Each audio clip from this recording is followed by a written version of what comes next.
Wednesday, November 19th, and you're watching the Hammer Daily here on the Hammer Betting Network, presented by our good friends on FanDuel. I'm your host, Jason Cooper, alongside my producer, Jacob Gramegna, for the next hour. Hopefully they didn't pick that up. Maybe they did. No. They didn't? Okay, we're good. We're good. Threw me off a little bit, but I tried to power through. Honestly, that was slightly harder than getting through the spicy chip and speaking.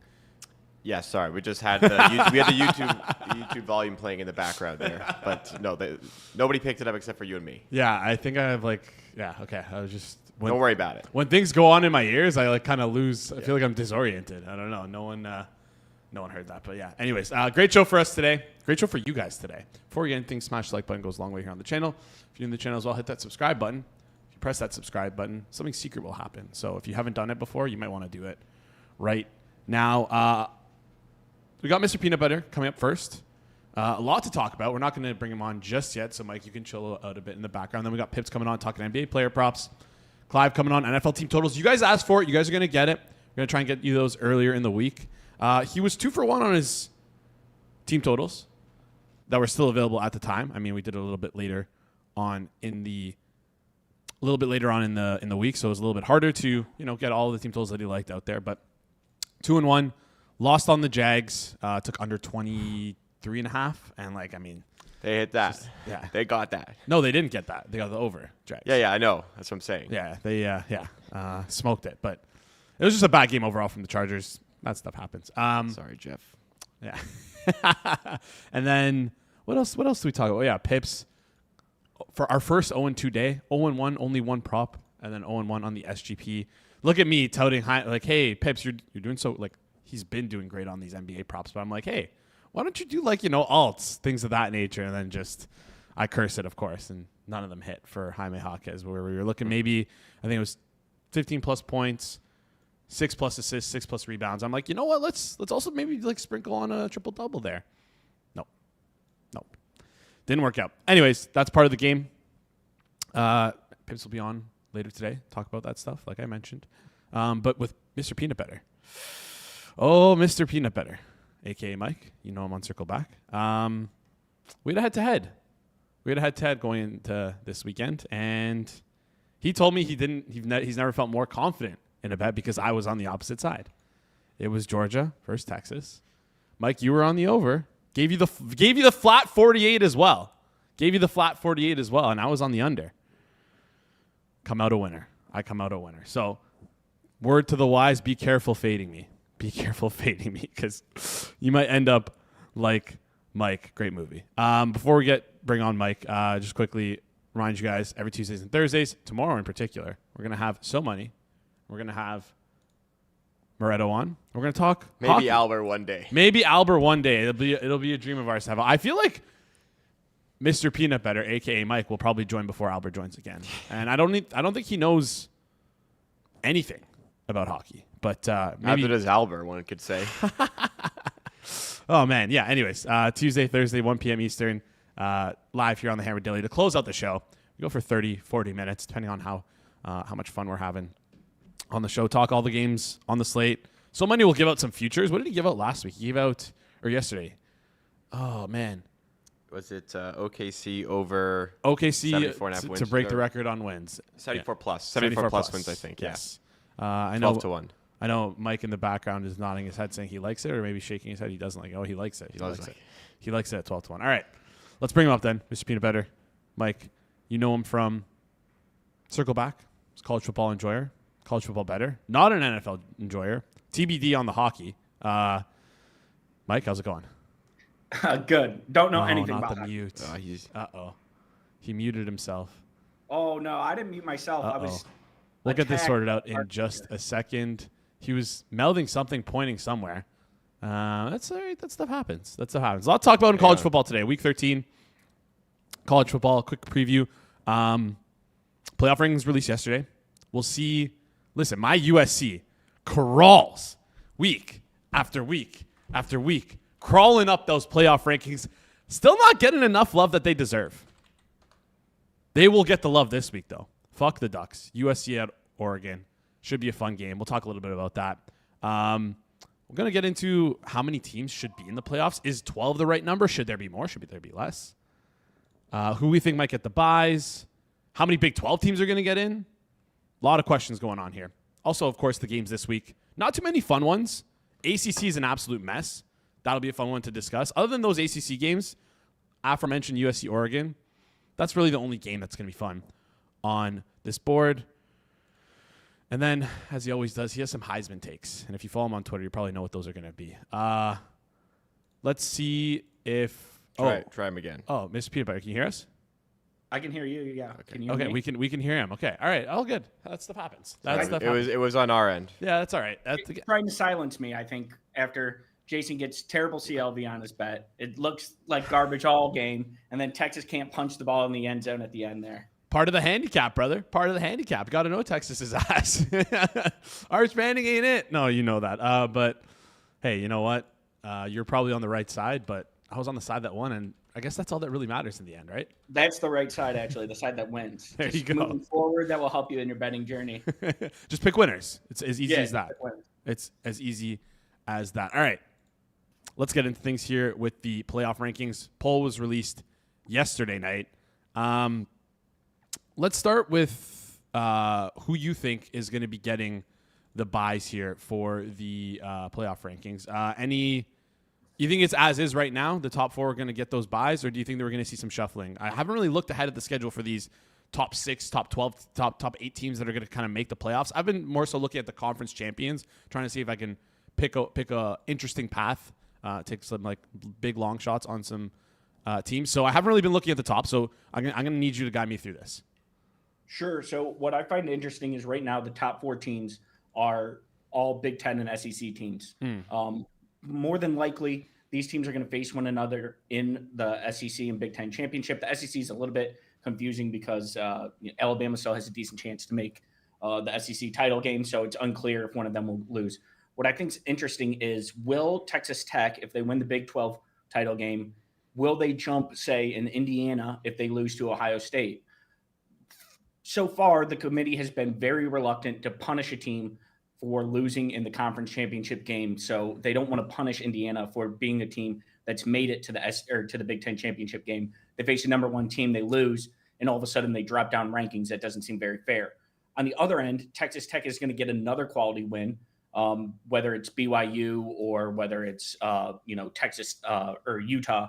They're going to get another quality win on their schedule. They're going to have a 1-loss schedule that probably is better than Indiana's, but Indiana's played in the heart of conference. Their only loss is going to be to Ohio State.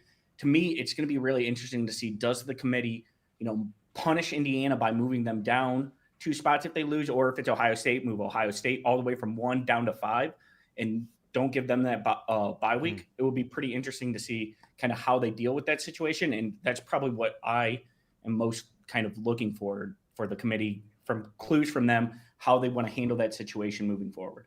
All right. I just taking a look at the rankings right now for the first time. I saw that Tulane snuck in there. Let's talk a little bit about Tulane. Maybe not. Actually, let's move on from Tulane. Let's talk about how many teams that are in the playoffs. Do you feel like 12? You wanted to talk about this. You feel like 12 is the right number here? Do you feel like it's? I know we're already in the expanded playoffs, but like, do you want it to be even more expanded? I think it might cause for some fun with the new landscape of college football, with NIL, with kind of players being free agents, teams getting better overall. What say you about the size of the playoffs? I hate expansion. I don't want it to be 12. I think 12 is too big. I'd rather have it be 6. If they start making this 16 games and these regular season games don't matter whatsoever, then what is the point of this? Everyone can say, oh, the games still matter just as much. But you know what? If Ohio State lost to Michigan last year and eliminated them from the playoff, think how much more devastating that loss is. Think how much more that game matters if they no longer – I mean, Ryan Day's probably gone. They probably don't have their current head coach that just won them a national title because they lost that game. So when you start to water down these games by having every team get in at 16 games, I want BYU, Utah, the Holy War, that to be basically for a playoff bid. I want these games to matter as much as possible. 12 I can deal with because you at least have the 4 that set themselves apart with the bye week. Then you have, getting a home game. There's different levels that you can tier yourself in the playoffs. If we get it to 16 and we have games where it's like, Miami losing these 2 games late in the season doesn't matter, they're still in. I think it would be very damaging to the sport all the other weeks of the season. So I know everybody's going to be like, well, imagine if, we still got to have Miami in the playoffs, and imagine if we have Utah still in. Those teams are quality teams. I understand they're quality teams. I want good teams to not make the playoffs because I think that's what makes a regular season matter. Okay, that's a fair point. I think I'll agree with you on that in terms of just the meaningfulness of these games. What about you kind of hinted towards it right there. Let's talk about the Big 12 quickly. How many Big 12 teams do you think can make the playoffs here? Do you think it'll be 2? Texas Tech is like, unless something catastrophic happens in these last 2 weeks, which we probably don't see happening. Do you see a path for both BYU and Utah to make it? No, I don't think that both will make it. I think it will be interesting to see will one make it. If Oregon loses coming up here, they have 2 losses. Does Utah with 2 losses get in ahead of them? I'm not sure. Oregon, to me, has played a harder schedule than Utah has so far this season. Mm-hmm. If they have 2 losses, it feels like they should be in ahead of Utah. At the same time, people can say that the timing of the losses doesn't matter. To me, it clearly does in the committee's eyes. So it will be interesting to see, who gets the benefit of the doubt in these situations. There's going to be Big 12 teams with 2 losses versus SEC and Big 10 teams with 2 losses.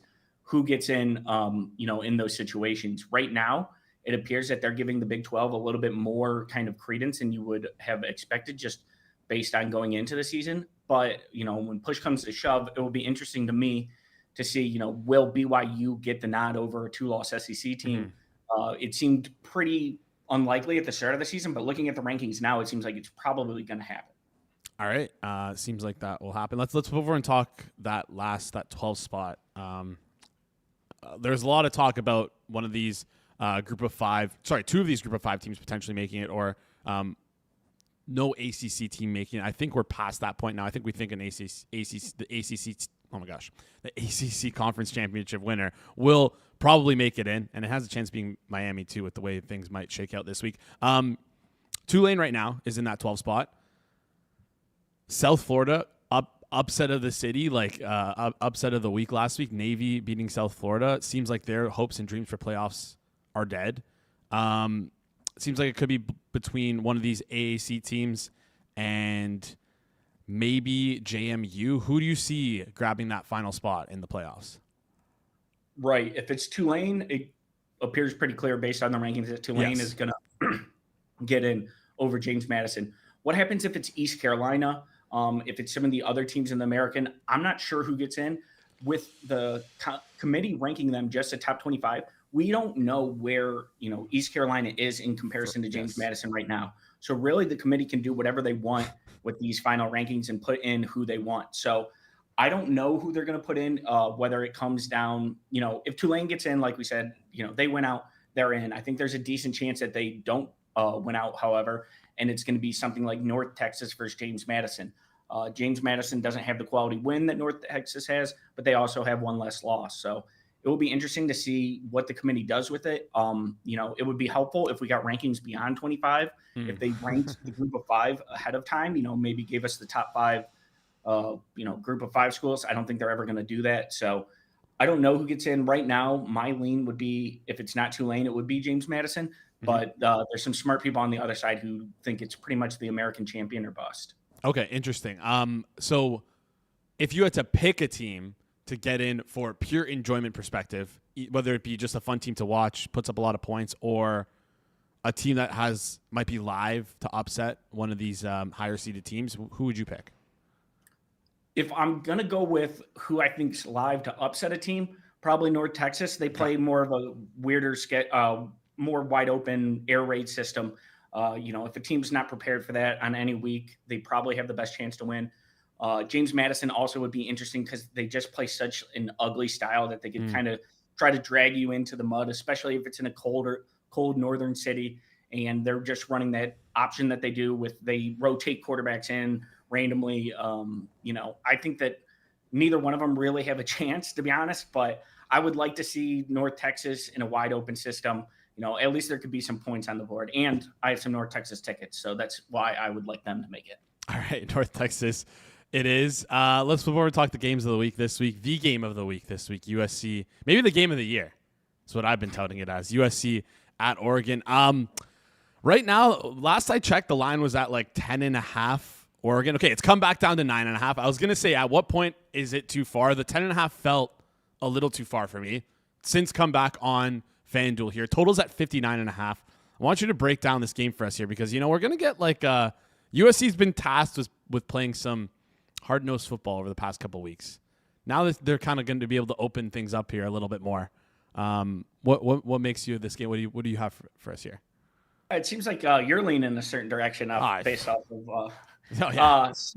So I think Oregon, if fully healthy, would be too much for USC to handle on the outside. They have a lot of playmakers.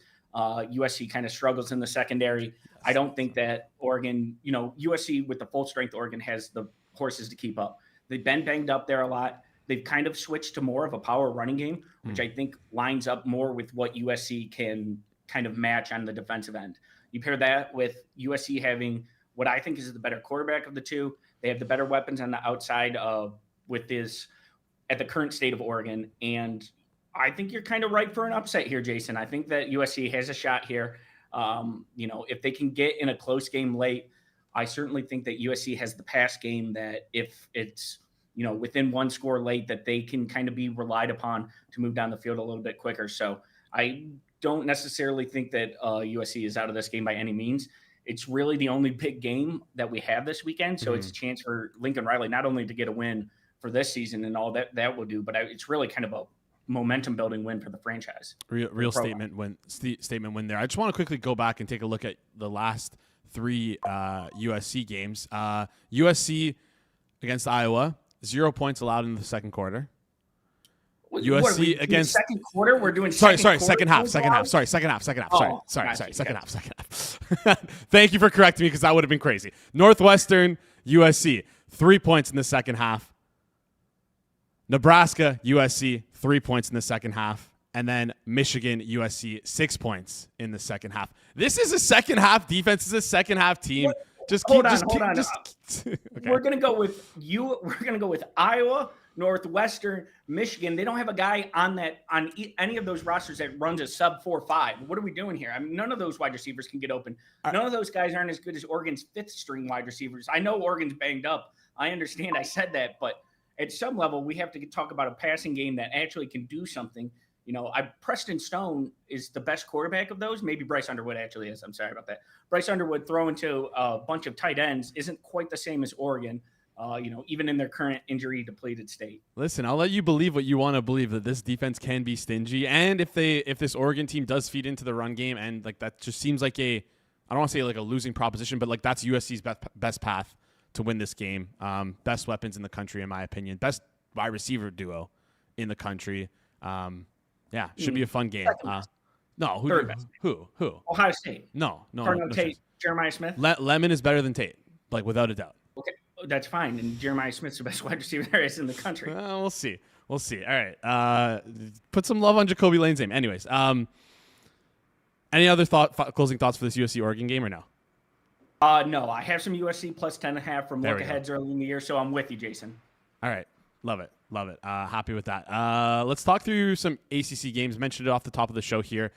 This could decide some things. Miami still is kicking around, but they need some crazy parlays to happen for them to make the conference championship here. So I'm just going to kind of push them to the side. They're playing Virginia Tech this week. I'm just going to assume they're going to win out because if they don't, bigger problems at hand for them. Louisville SMU is probably the most important game this week. SMU win really puts them in a good spot. Pitt at Georgia Tech is also an important game here because if Pitt can flip Georgia Tech and upset Georgia Tech, very interesting stuff here. Virginia, luckily enough, on their bye, so they can kind of stick around here around the top. They're probably cheering for Pitt. What do you see happening in these games? Any game that you're highlighting? Anything that you like in terms of the ACC conference in general? In terms of what's going to happen, I have no idea. This conference is just a random number generator of who's going to win what game. You say, let's just assume Miami wins. This is the perfect time for Virginia Tech to come out and win some weird Virginia Tech, can't score at all, wins by having some special teams touchdown, weird, Virginia Tech voodoo. I think that Georgia Tech Pitt is the most interesting of them. Georgia Tech wants to slow things down, play a very slow tempo. Pitt wants to speed things up. Narduzzi versus that Georgia Tech kind of option-esque style is going to be very interesting on the defensive end for Pitt. So I think that that's the most interesting game. Narduzzi, just going back a couple weeks ago, or going back last week, said he didn't care if he lost by 100 to Notre Dame as long as he was ready for this upcoming week. They almost kind of let the first part happen, losing by 100 to Notre Dame. So I think that you can't predict what's going to happen this week. Notre Dame Pitt will be the most interesting to me. Louisville SMU is another one. The Louisville's coach came out and said he has a backup plan in case Louisville's quarterback doesn't play great. That's never a great sign going into a game. So, and SMU has looked up and down all season. So I have no idea what's going to happen in this conference. And basically whatever you kind of write in as, well, this part will happen, and look to another part, then the part that you thought was for sure basically gets thrown away 3 seconds in. So we'll see what happens this week. Anything you like on the board in terms of just like dart throws? Because like Virginia's probably situated where they're at because they're simply just by virtue of not playing this week. If Pitt can flip Georgia Tech, Pitt is 10-1 right now. I have no idea what the tiebreakers are. Duke is still kicking around technically, but I think they also need a crazy parlay. Miami's 8-1. Would you take either Pitt or Miami at 8-1 or 10-1 just because of how crazy this conference has been? Expect like some of these teams that are 2, 3, 4 point favorites could just simply lose out, like SMU or Georgia Tech. Correct. Yeah, I think just go in, study the tiebreakers. I can't give away anything more than that. Go ahead, study your tiebreakers. I would say if I still was going to pick one team, I think that Georgia Tech is the best team in the conference. It still has a decent chance to win. I think that they should be the favorite. They are the favorite. Okay. So they're the team that I think has the best chance to win it overall. What should us SMU fans be cheering for, us SMU ticket holders? You should be cheering for your team to get the win this week, because that's anything from a guarantee. At home versus a team totally eliminated, you think, it should be an easy lock in. Not in this conference. Not with SMU. All right. Before you I let you out here, you wanted to touch on the Heisman race. You've been tweeting a little bit about it. So listen, you're on the airwaves right now. I'll let you influence the people, the nation, we'll call it. Who do you like for the Heisman? Is it Mendoza plus 100? Is that a Rort? Is that what you're telling me? Time for some propaganda here. Usually I come on, I'm like a little bit timid about giving away best bets. I don't think there's priced pretty good in market. I'm telling you right now, there's a chance it's an all-time Rort.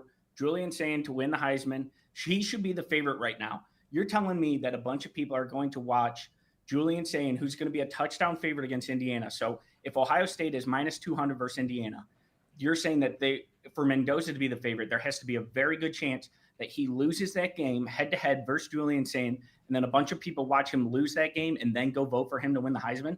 I just don't see it happening. I think that the winner of the Big Ten championship game is going to be the winner of the Heisman. Right now, Ohio State is priced around minus 180 to win the Big Ten championship. So therefore, Julian Sayin should be priced much closer to that number than he is at the current plus 170. I think that it's crazy odds right now. I don't understand it. I think it's everybody looking at the current environment rather than looking forward. And I think that right now is your best chance to go ahead, get Sayin in. And it's basically, bet of the century, bet of the, millennium. Yeah. All right. Bet of the millennium is like a crazy, crazy statement. And you said 170. I mean, you can just get 190 over at FanDuel. Don't know where you're shopping around. Yeah, go ahead.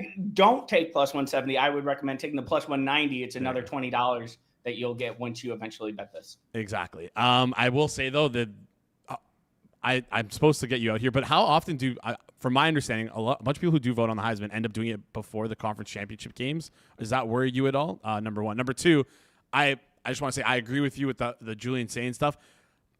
This might not be like a stat that people care about in like the sharp circles, but like he has an 80% completion rate. Think about the dinosaurs that vote on this award. That's pretty an outstanding number to look at, including having good counting stats as well. Like I think Sayin is pretty good here. Are you worried about the timing of the voters?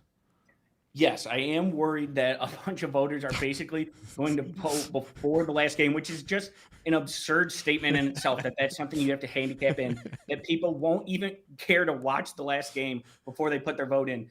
I hope that the people that have voted early, at least this year when they realize that two people are competing head-to-head, will have the decency to wait until after the game to put their vote in.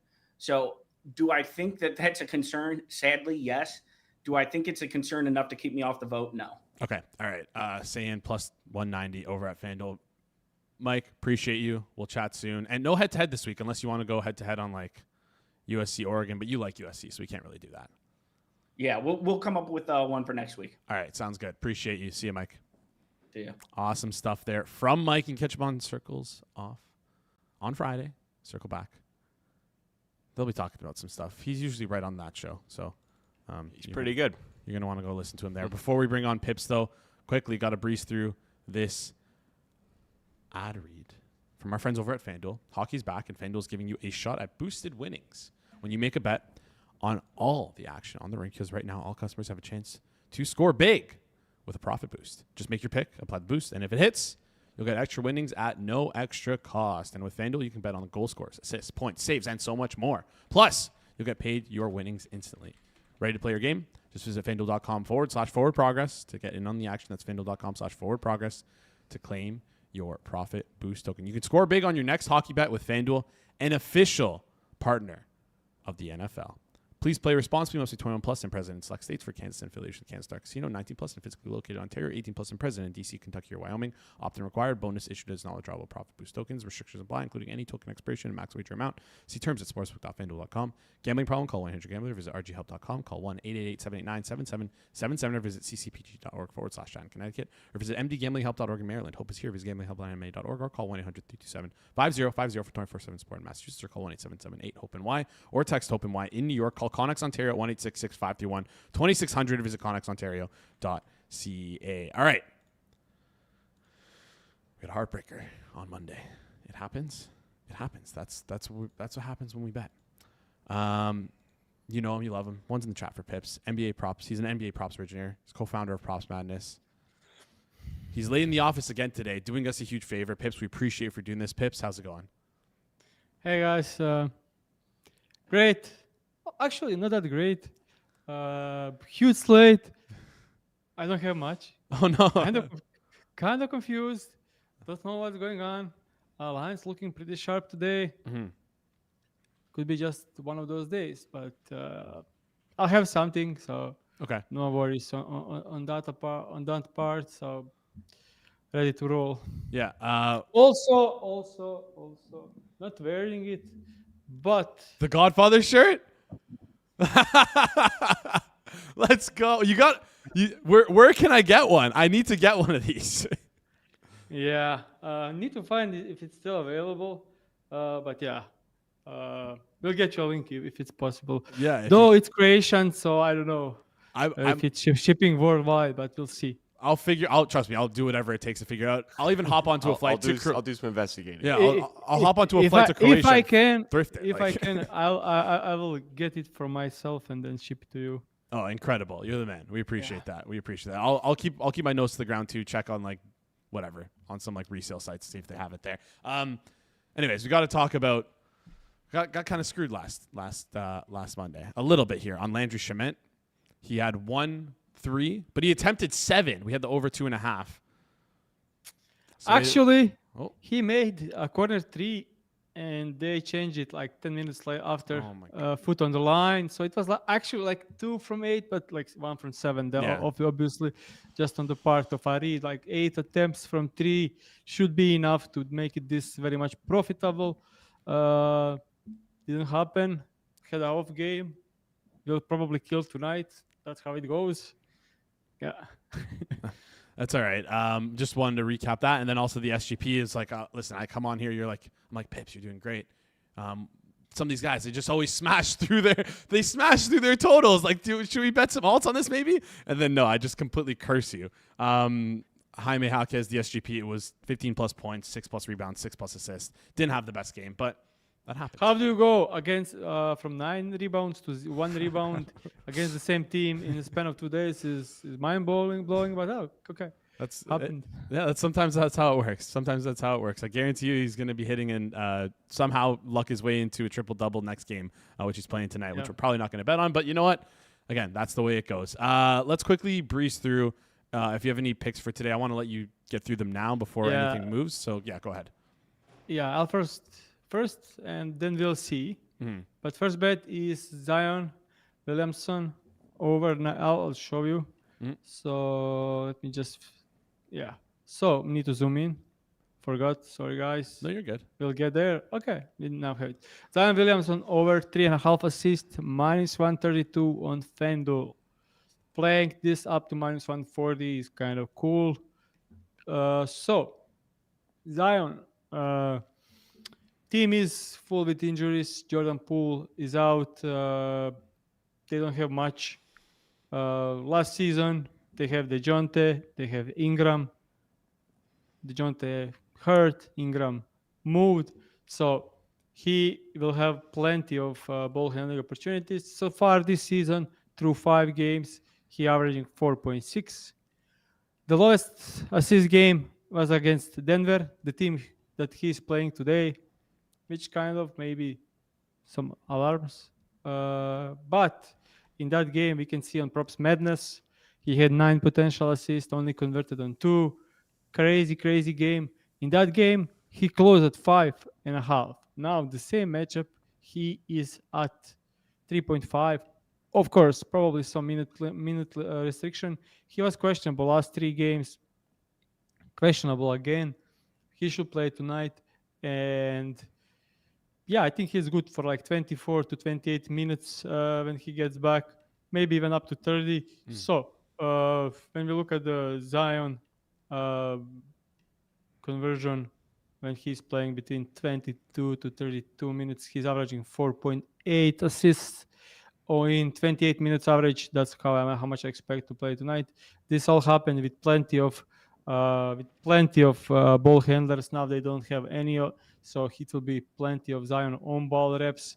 So he should smash against Denver, who kind of played their worst game against the Bulls and lost.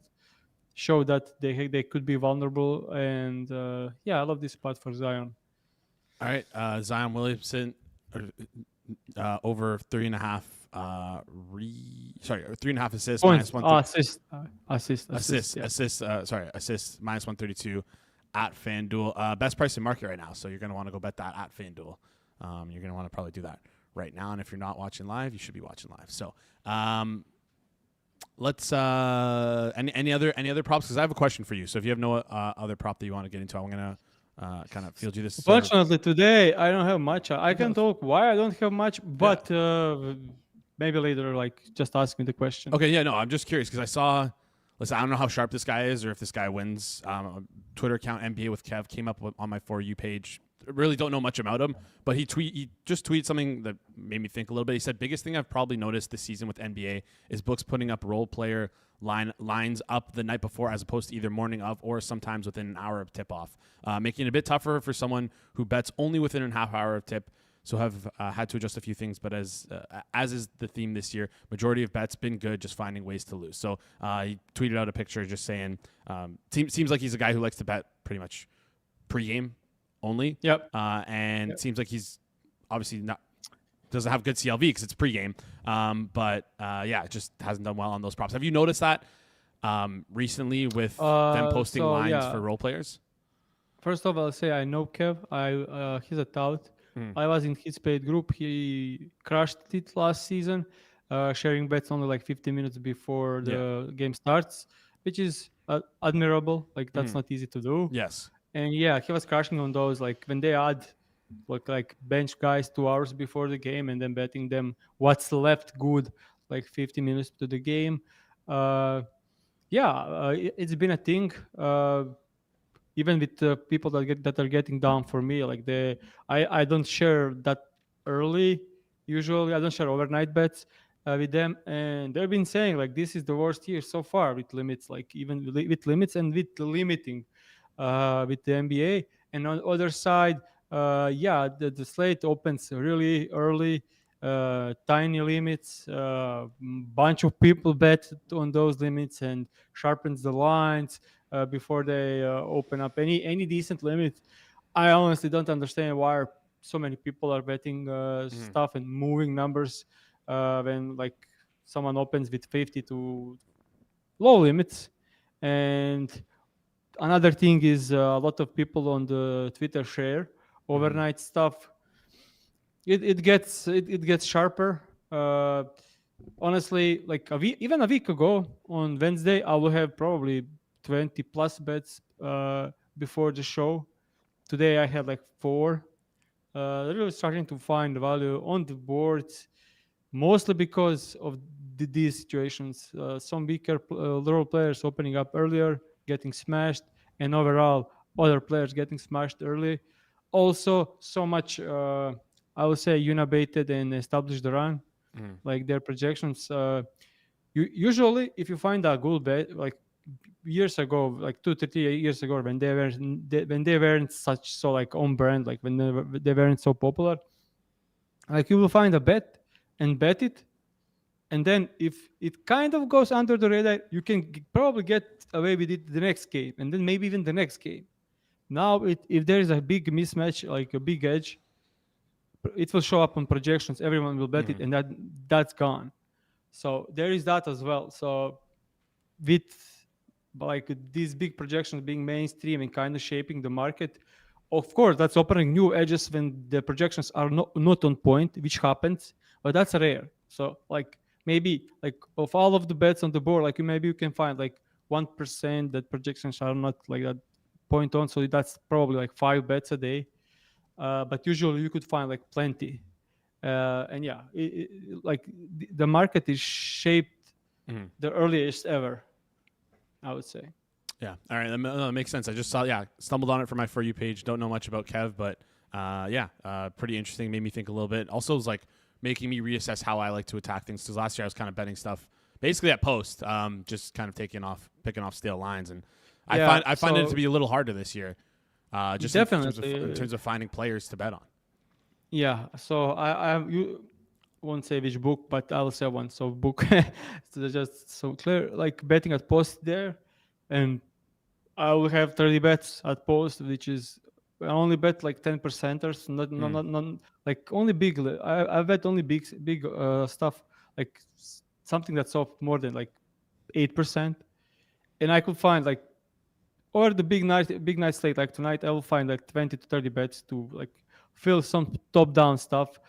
I go through it like manually, what makes sense, what doesn't. I don't bet everything, but what made sense, I will end up with 20 bets, just like top downing, like at post. This year, like maybe 25% of that volume. Like if I get 7 to 8 bets, I will be happy. So the biggest issue is volume, and yeah, it's really sharp. Yeah. And going to some top down, like the opportunities. I discard more than ever because kind of not on the point which was what I'm saying, but sometimes like when I see some edge and I go through it manually through researching, I don't see like I think on the other, I don't bet on the other side because I don't think there is edge, but there is like a lot of time negative edge. So yeah, it's weird. Yeah, it's for me personally, it's been like a little bit of a not so great start. It's still okay, but just not as good as it was last year. I remember like January, February, March. I was like, I was flying. I was like, felt like I could never lose. But yeah. So same. So I have usually cruised always November, killing it, like not even comparable to anything else over the rest of the season, and then from March ongoing, usually didn't do much. I did bet, but didn't do great. Now it's first start of like something is like mid-December, and now it started like mid-November, like market getting sharp. So yeah. All right. Just something to keep an eye on moving forward. Pips, appreciate you joining the show. Any last thoughts here before we head out in terms of, general landscape of the NBA? Any opinion on Wemby and Defensive Player of the Year stuff? We talked a little bit about that yesterday. They will definitely be cautious with him getting back. So they're definitely not going to rush it. Same thing. Before the season starting, there was reporting that J-Dub for OKC will be back in like a week. I definitely knew that that's never going to happen. And it's now we are a month in, and he's still not even getting questionable tags, not ready. Because when teams are winning, teams are going well. They are not rushing. And now Wemby, Spurs are kind of looking good. They can definitely wait for him to get back. Be cautious there. So don't think he will cover. It will be close. Maybe they leave him off enough for him to get to be in contending for the reward, but I don't know. All right. Yeah, I think we talked a little bit about that yesterday. If you want to check that out with Drew. Pips, appreciate you. We'll chat soon. Awesome stuff. Yep. We'll see you on Friday. Hopefully we don't get crushed on by some like just bad beat from Zion Williamson. Yeah, because it's kind of been unfortunate last week or last Monday. So, anyways, it's all right. We move on. Also, Matt, I don't know if anyone was watching the Kansas game, but Matthew Winnick came on yesterday talking about college basketball, and he absolutely nailed that Kansas game. Even Big Cat was talking about how much they were missing shots. Big Cat, you would have known if you tuned into the Hammer Daily. But anyways, let's talk about some team totals now. Let's bring up Clive. You guys requested this segment. I thought it went really well last time. We're going to try and continue doing it. Let's bring him up. He's co-host of the Sunday Reset on Forward Progress. Find him every Sunday night. Clive, how's it going today? What is good? What is going on? Lot is good, it feels like. A lot is good today. Feels like a good day for a good day. Are you all recovered from your one chip challenge? Oh yeah. It was honestly not as bad as like the hardest part. It's like you get this crazy. You can leave that. I don't care. Leave it. The hardest part is the high that I get from the one chip. When you eat it, like you get this like 10, 15 minute like you have no idea what's going on. Like your brain is just all over the place, and your mouth is on fire. You don't really know what's going on. And then after that, I was fine. Maybe 20 minutes of like slight stomach pain, but I was telling Drew yesterday, I ate so much Greek yogurt that like I coated my stomach, and then I just was mucking it afterwards. I think I just made like a Greek yogurt sandwich that like just contained the spiciness of the chip. So I kind of thought that would be the way to go. Like, you know, like instead of like milk, like enough Greek yogurt would probably help. But listen, I'm not going to try an experiment. So, I'll take your word for it. You should. It was honestly a fun time. If you like spicy food, I think it would be fun. I don't. All right. Let's quickly run through what we had last week. You had the Bears under 23.5, Cowboys over 27.5, and the Jags under 20.5. Bears, Cowboys come home. That Cowboys game was like, wow, like crazy stuff there. You nailed that one, and I think they just dominated against a really, really poor Raiders defense. That market went against me too, with like 8, and I was surprised. I wasn't. It was more of like, all right, well, what don't I know? Like, what am I really missing here? And it turns out I don't think I was missing anything. Yeah, I wonder if maybe I don't know what the market would have been pricing in or what was missing there. Maybe they felt like it was like a Marshall, like maybe it's related to Nealon, just like a lot of emotion, like something along those lines. Maybe that's like someone had like a really strong opinion on that. I don't know. Yeah. But anyways, Bears under 23.5. Good call there. And then the Jags, I mean, coming out. I never had a shot. Like just touchdown. Yeah. I'm like, all right, well, this is done. I don't have to sweat this anymore. Yeah. Have a game, Travis Etienne. So anyways, let's get into what we have for today. We'll start with let's go with the San Francisco 49ers. Niners taking on the Panthers, going against our Fighting Eagles. Do it at your own peril. You like the over of, I believe it's 20. 27.5, and that's gone. Okay. Unfortunately. So I mean, for anybody listening, hopefully you guys catch up and watch the Sunday Reset. Understand it's hard to do live, but I give it a good idea of what team totals I'll be looking at throughout the course of the week. And this week, I think I had more full game totals than normal. Not than normal, but sometimes I like to pick out an individual part of the game. The Cowboys is a perfect example of that. But this week, I still have a few. I had 4, I think, total that I bet total. 3 have kind of moved out of range, with Cleveland now being the worst one today. Not the worst one, the last one today to move. And the Jets, I got a little bit of a bad number on. We could talk about that too. But for the 49ers, I just expected this total to go up and up, and it has as a whole. I don't trust the Panthers end of it to hit the overall total. So that's why I went with the San Francisco team total, and being under 28 was a good option. All right. There's still a 27.5 at FanDuel. It's minus 120 though, so there's a little bit of juice attached to it. Let's flip over. Yeah, I got close to even money on that. So 120 is probably a touch out of range unless you just feel like gambling on like a neutral EV bet. All right. Let's go to the Seahawks Titans game. Titans are at home. You like the Titans. You liked the Titans. Sorry, I gotta pay attention a little bit more to your notes. You like the Titans team total. Now moved out of range here. Under 13.5 is like what you liked at minus 102, 115 at FanDuel here. Talk us through this one. Yeah, and then that's probably like another one of those just neutral EV bets. I mean, I know Cam Ward has shown G-Stack something every once in a while in the fourth quarter here or there, but I guess I'm not seeing it.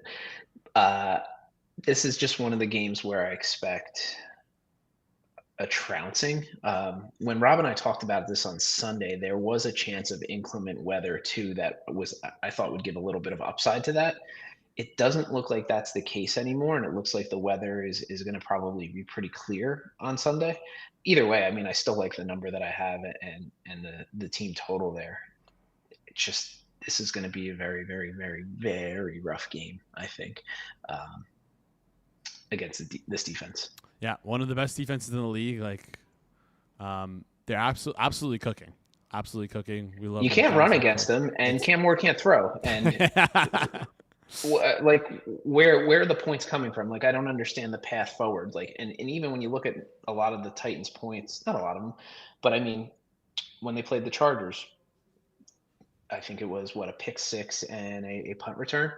Like, they're not scoring offensively. Like, I don't have their points per drive up in front of me. I should get it, but it's got to be really bad.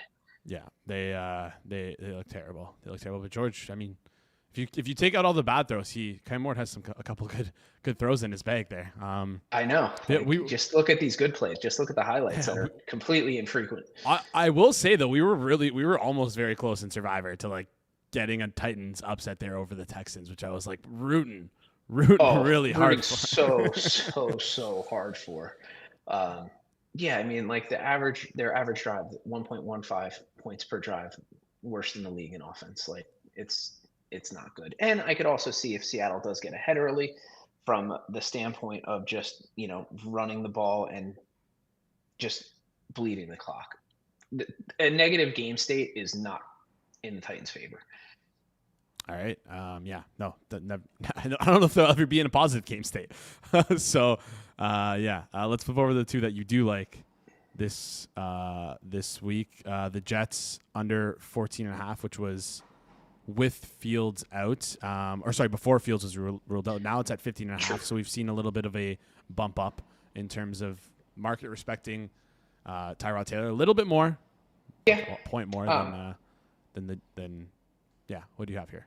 And I don't see that really. I don't. I think they're just both two bad quarterbacks. Is he a slight upgrade? Sure. I think, from the perspective of Justin Fields being able to do some things with his legs and maybe get into some positions to score, fine. But like the success rate between the two is not really all that difference for the Jets offense. John Mechie, is he the one catching footballs this week? It's just, again, this is another game where I just don't see a really good path for them. For the Baltimore defense too, that's been slowly playing better and getting healthy. Granted, I didn't get a good number. I got 14.5 minus 120. I think now 14.5 minus 110s are available. I gave out 15.5 minus 106 in the Discord, I believe. I mean, if you can get that price, I think it's fine. But this is one where I'm okay with the market moving against me. Yeah. 15.5 minus 113 is available at FanDuel right now if you want to go scoop that up. Finally, close things out here. You have the Browns. Good to any number. Like whatever you want to do. Like I know Shador's getting first team reps this week, but yeah, I don't really feel particularly good about this. Where I do get concerned is, and this came up in our group chat, right? Like Cleveland's defense could generate some sort of turnover, really good field position, or turn into points. I mean, they got a pick six last week against Baltimore. So Geno Smith isn't a guy that I trust a ton either in this situation. That Raiders offensive line looks in shambles. So, I mean, there is that negative part of it. What's the FanDuel number at right now? Not listed right now on FanDuel. So I think, yeah, they might have taken, I don't know if they haven't posted it yet or if they had it up and then took it down, unless I'm like just missing it here. But I do not. So they had it in a different section yesterday. Okay. If you looked in the alternate line areas, I think it was not in the popular section anymore, but they had a normal base number. Let's see. Let me just dig around here. Maybe if chat can help us out with this one. I don't know. I couldn't really find it. They could have pulled it because I didn't check today. Maybe it's under the popular. Yeah, so under the popular line, they have Cleveland Browns alternate totals, and I'll leave the alts up to Judah on this. But like, if you don't think they're going to score at all, I mean, you can get 20-1. It looks like 15.5 is even money, 16.5 is minus 132. Yeah, that's kind of out of range. So out of the four that I've played this week already, I only think the Jets are one that I would still play. I'm still looking at the Lions team total over for anybody who has interest in that at all. But I mean, we'll try and do this a little bit earlier next week if there's still an appetite for it. But this is going to be tough. I'm also actually, and this feels nuts and this hurts.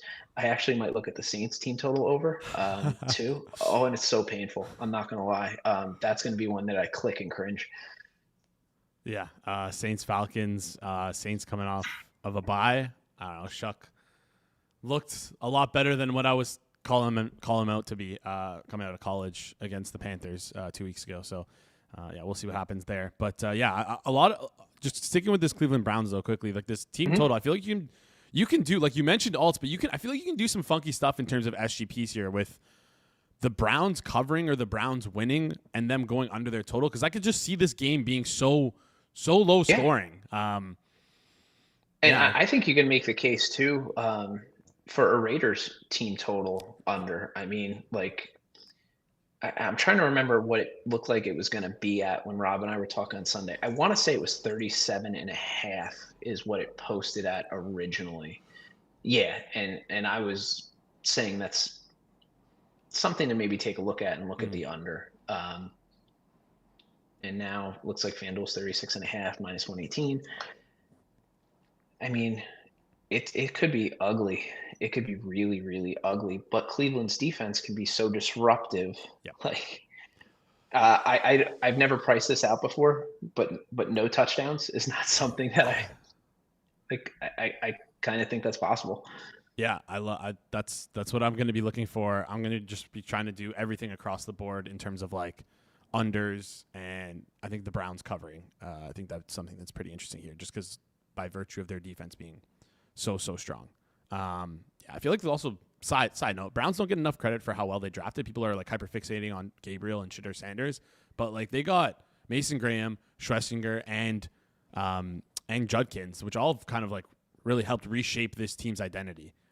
So yeah. Anyways, in terms of props, I don't know what to think about the Browns and just feeding the running game. Judkins, like yeah.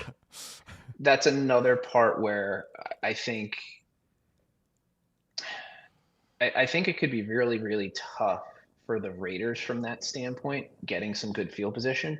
But I think the clock's just going to bleed this entire game. Yeah, I think I agree with you there. All right, Clive, any last thoughts? Any final thoughts before we head out here to close out the show? Anything that's sticking out to you heading into week 12 of the NFL schedule? We're looking forward to Thanksgiving. What's on your mind right now? Well, still got an entry left in Survivor, so trying to decide what to do this week. Tougher week. It is. I still have the Ravens left, which I could take. But there's also a little bit of thought in maybe doing something a little more, I don't know, game theory-ish, for lack of a better term. It's not going to be the Raiders at the Browns, because that's not a game I would like at all. we still have the 49ers left as well. Yep. There are a couple good spots for the Ravens. For me, I'm probably pigeonholed around like week 17, where I'm probably looking at maybe a 4 or 5 point favorite at best if all things kind of hold. Yeah, that's kind of what you like, not hope for in Survivor, but like if you can make it there, it's pretty easy to like calculate your EV and just not hedge out of it, but just, get a little bit of EV back. So, yeah. All right. Good luck in Survivor this week, Clive. Appreciate you coming on. Thanks. Hopefully we'll get you on next Tuesday. Yeah, good times. Awesome See stuff. ya. All right. See you, Clive. Appreciate you. Great stuff there. Great show today as well. One's in the chat for the show. Appreciate you guys for tuning in. Do us a huge favor as well. Smash the like button. Goes a long way for us here on the channel. If you're new to the channel as well, hit the subscribe button. Coming out right after this, not live. It will go live. It'll be posted 1 p.m. Eastern time. Is it 1 p.m. Eastern time, or am I circles off? Sorry. Circles off video? Circles off video, yeah. 1 p.m. 1 p.m. 4 minutes. 4 minutes. Almost there. We're almost there. I'll put the link in chat as well at 1, so you guys can just easily go look. Yes, we'll do that for you. To what is it? Life of a Capper? Yeah, Life of a Capper video. I asked all of the pro bettors. I spoke to 9 pro bettors. I asked them what they think the sports betting space will look like in 10 years' time. Yeah, incredible thumbnail. Thank you. Incredible thumbnail. It's funny because we recorded this back in August, and it already feels like the space has developed so much more, especially around prediction markets. We've seen DraftKings and FanDuel. Within the video, Mr. Peanutbettor Mike talks about the Travis Kelce and Taylor Swift engagement bet before it had settled. He told me you could bet on stuff like this, and you'll be able to bet on more stuff like that in the future. Little did he know he would come to lose that bet. Yeah, just a couple weeks later. I wonder at what point is the turning point where we maybe go too far, because I know for a fact Mr. Peanutbettor, when he was referencing his saying Heisman prices, he was using a prediction market instead of using our good friends over at FanDuel with a better price. Like, people often forget that sometimes those fees, they'll come and get you. Mm-hmm. They will come and get you. So also, as an aside, great job on the thumbnail. Thank you. That was hilarious. Hopefully it does well. Yeah, I think it will. I think it will. How many more of those do we have coming out? I think there's at least 4. There might be 5. There might even be 6 more to go. All right. Yeah, we still got a bunch sitting. We're sitting on a bunch of these. Ton in the hopper. Maybe we'll do another. I wonder if we'll get another Circles Off episode anytime soon with Rob. Maybe not. We'll see. An interview or something? Yeah. Maybe next week. I don't know. Okay. All right. A little bit of a teaser for you guys. You know what to do. Head over there. Subscribe to the channel. And then when you see what happens when you subscribe, it's nothing. Nothing happens when you subscribe. But when you subscribe to the Hammer Daily, Hammer HQ, something special happens. So click that subscribe button to find out. Tomorrow, we got three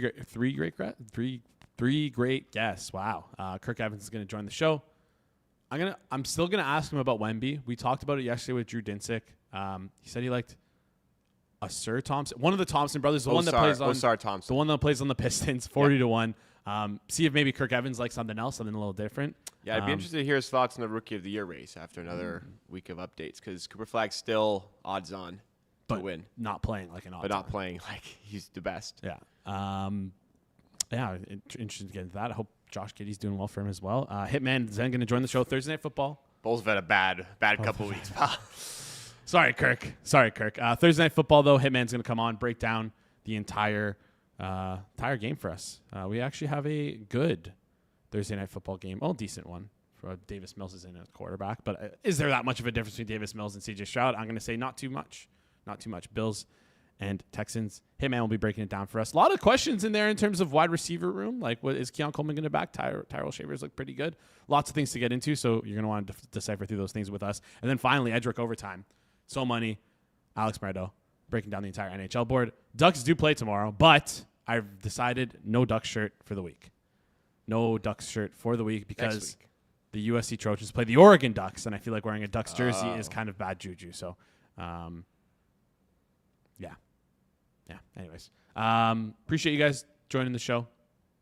If you enjoyed it, let us know in the chat down below. And yeah, we'll see you guys right here tomorrow. So quickly, tomorrow, what do we have? Oh, Thursday Best Bets on the Forward Progress YouTube channel. We also have the Thursday Watch Along. Yeah. Yep. And then you got us.